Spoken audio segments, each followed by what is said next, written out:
Betrayal. It's a topic we don't like to talk about, none of us.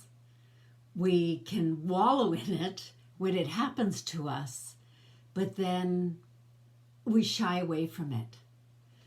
This month is the month of February, so I've been talking about love. And we've talked about the rose quartz and how it opens up the heart. We talked about connections.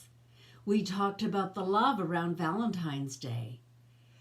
But how many times after Valentine's Day do people feel betrayed? So today I want to talk about two kinds of betrayal. The betrayal that we perceive is committed against us. We think someone's betrayed us. And the betrayal we commit against ourselves. So when we think about betrayal, we think about what has happened to us and our heart is broken and we're disappointed. It's my understanding that it may not be the heart. Maybe it's the ego that got insulted or hurt or feels betrayed. It could be that we're disappointed in what someone else said they were going to do and they didn't do. That leads us to expectations. In my experience, my biggest disappointment is when I've let myself down. In last year, in 2018, I expected that I would get a lot more done than I got done. I thought I would be way ahead of the game and people would be buying my programs and the phone would be ringing off the hook. Honest to God, I really thought I would. But it didn't happen that way. And so I became really down on myself. Funny, it was just last week. I don't know if it was the full moon or the post-Valentine Day or the post-Great Weekend that I had. But it was like, I was so disappointed because I expected so much of myself. And often when we expect things of ourselves, they may or may not be realistic. How can anybody buy anything from me? I didn't make any offers. Nobody knows what I sell. They know I sell my book. I sell my high-end item, my one-on-one coaching. But all the stuff in between, you don't know about. We're going to change all of that because I want to have much more realistic expectations about myself. Does that mean I'm not going to dream big? I'm still going to dream real big. That's the lesson out of betrayal and expectations and what we put around ourselves. And when you think about how this applies to our relationships, it's really important because it's a perceived betrayal. It's a perceived expectation that they didn't meet. Maybe that other person didn't even know you expected them to call. Maybe they didn't know any of that. We need to check our expectations. What's our expectations of others? What's our expectations of ourselves? What's realistic? And where can we dream really, really big? Because I'm about dreaming big. The next part to betrayal is forgiveness. I can forgive myself, but it's much, much more difficult for me to forgive myself than it is for me to forgive somebody else. I can take a look at what somebody said or did and really understand that maybe I didn't perceive it right. Has that ever happened to you? That maybe there was another point of view to be had. Maybe they were thinking about something else. Maybe they didn't know what my expectations are. Maybe they just have a different set of values from me. So I could totally understand that and I can totally forgive that. In fact, every morning in my meditation, one of the pieces of my meditation is about forgiveness. It goes like this.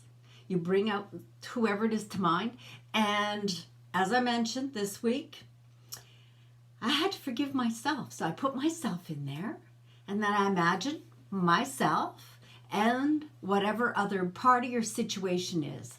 And I say, I forgive you. and I ask you to forgive me. And if I've ever done you wrong, then I'm asking you now. I forgive you, and I ask you to forgive me.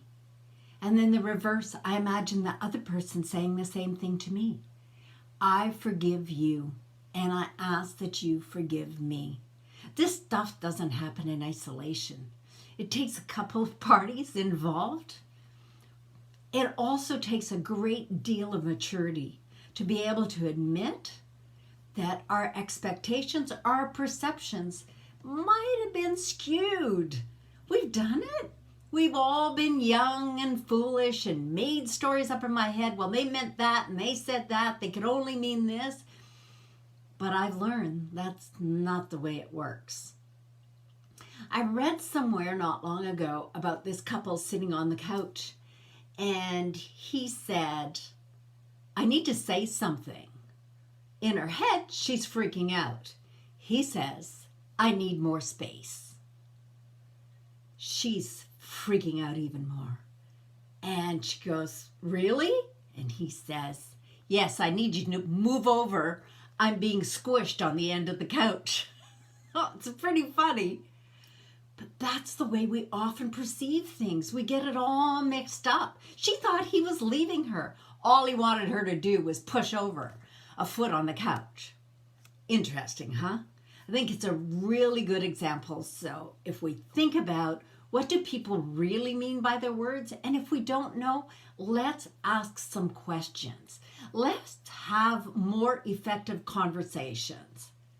And you can watch out in the next month or 6 to 8 weeks, my Effective Conversations program will be offered. It's a program I offered a lot of time ago, and I'm tweaking it up.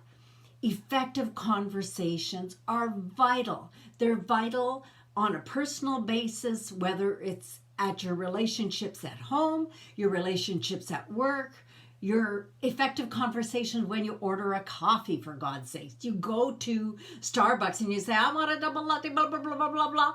And they're like, okay, because they understand your language. Well, if you say that to somebody else, they don't always understand what you mean by a double mocha, blah, blah, blah, whatever it is you ordered. Effective conversations. And sometimes conversations can be really, really difficult, and it takes a lot of courage to have them.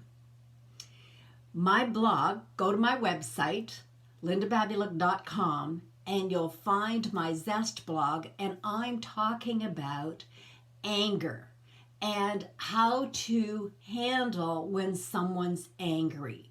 What do you say? What don't you say? What do you do? What don't you do? So scoot over to my website, lindababulic.com. And while you're there, click the button that says Get More Zest. And you'll have more Zest in your mailbox once a week. I won't pester you, once a week. But do read my blog. Tell me what you think. Drop me a note. I'm easy to find. Mwah. Betrayal. Sometimes it's not what we think it was. It's okay.